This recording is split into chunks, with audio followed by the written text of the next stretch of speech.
ata. Ey canım ata, derdimin dermanı, cananım ata.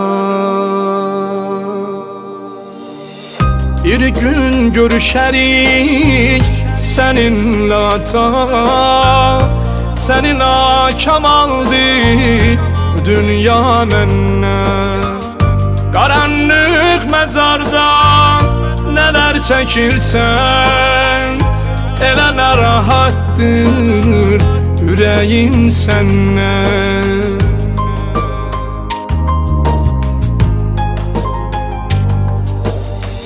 Yine kış gelecek, üşüyeceksen,